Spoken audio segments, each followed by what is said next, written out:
Welcome back to the Patient First Podcast. I'm your host, Dr. Brian Laskin, and I could not be more excited that you're here.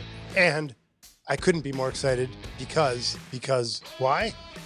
It is my favorite topic to talk about on Patient First Podcast. If you are regular here, you know exactly what topic that is, my friends. It is books applied to dentistry. Now, you would think that the book that we're applying to dentistry is Dental Disorder, which is what is this podcast is brought to you by. Dental Disorder brings you today's Patient First Podcast, which is books applied to dentistry. It is not, however, the book that we're going to talk about. Go get a copy, though. Go to dentaldisorder.com. Figure out what the biggest problem in dentistry is, at least what I think the biggest problem in dentistry is, and how to solve it. And my friends, we are well on our way to solving this problem. So if you want to know what I'm talking about, get the book, dentaldisorder.com. Listen to this podcast. You might get an idea or two about what the problem is, what the disorder is, the biggest problem in dentistry, how to solve it, all talked about in this book. And I can't believe when I wrote this book not that long ago and we just released it in September, I can't believe how far along we are in solving the disorder. So join the cause. Go to dentaldisorder.com. But today, again, my friends, is not about dental disorder, even though it's brought to you by Dental Disorder. Today's book that is being applied to dentistry, and why it's my favorite topic. Why? Because there's so many great books, right? If you are a reader like myself, and I like to really soak in a good book, even if it's not written that well, if there's great concepts that we can take and apply to our lives, to our practices, whether you're a patient, whether you're a dentist, whether you're a C-suite leader in a DSO, a regional manager at a DSO, whether you're a hygienist or just a big fan of dentistry and that's why you're here. I like to bring great books or okay books that have great concepts and then talk about how you can apply them. And today's book was given to me by Nate on our team, who you might remember. He just picks out some good books, so his name comes a lot when we talk about books applied to dentistry because he reads a ton and he has some good books. And today's book is "Buy Back Your Time" by Dan Martell. The tagline for this book is "Get unstuck, reclaim your freedom, and build your empire." How cool is that?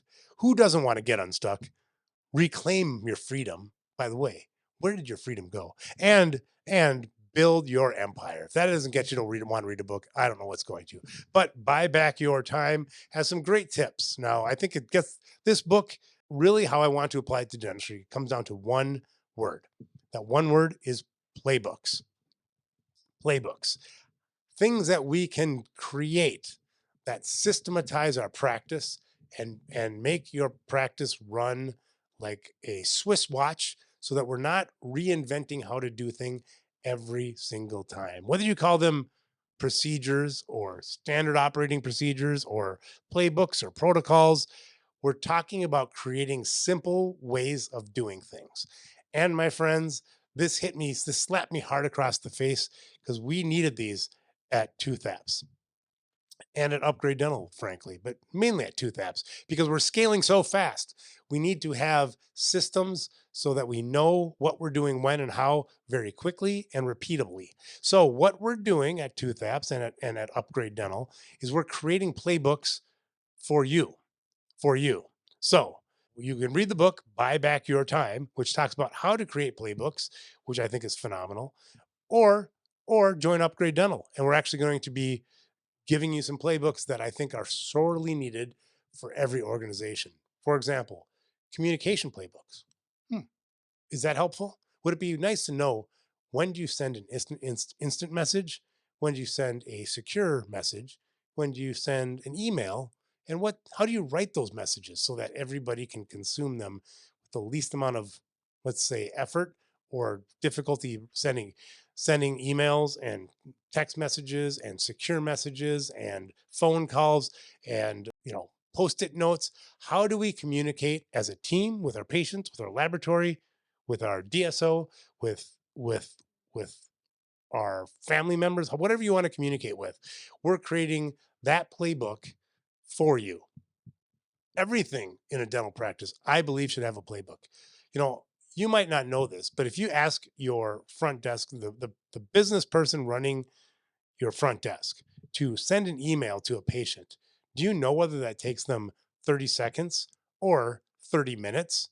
It might take them 30 minutes, but if you tell them exactly how to craft an email, right? Maybe you leverage, say an AI tool to do that, and then and then that is done in 3 seconds, right? Come up with the playbook, leverage the playbook so that, and then on a regular basis, update the playbook so that everybody knows what to do and how to do it as much as possible. And I think this Dan is directionally aligned with me. I like to say the 80% rule. Let's plan out 80% of what we do, and then for the other 20%, what do we want to do?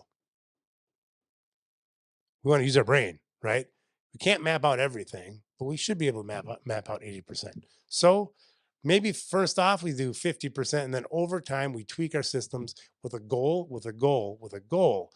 of mapping out what we do 80% of the time. And the other 20% is when we should use our brains, right? That will create alignment with your team so that you're all doing things the right way, not the right way, but the agreed upon way, I should say, and also doing it efficiently with less errors, without miscommunications. That's a big one. A lot of us, myself included, oh my gosh, am I a victim here? I'm not a victim. I'm what's the opposite of a victim? I'm the propagator of this problem all the time. In my brain, I have an assumption that the other person knows what I'm talking about, right? Have you ever done that?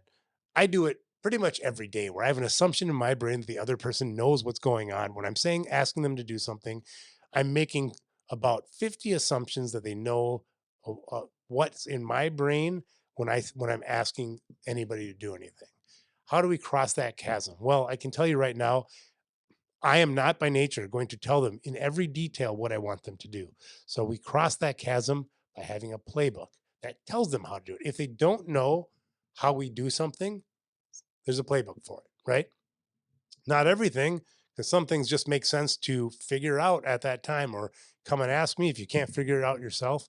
But I believe in dentistry, we should have playbooks for 80% of the things, then we do them 80% of the time, right? Dan has some great tips on how to make playbooks. Some of them really work well for some, others we just have to, again, we've actually created a playbook for making playbooks, right? That was the first thing we did. And again, all available at Upgrade Dental. So if you want to check it out, go to upgradedental.com.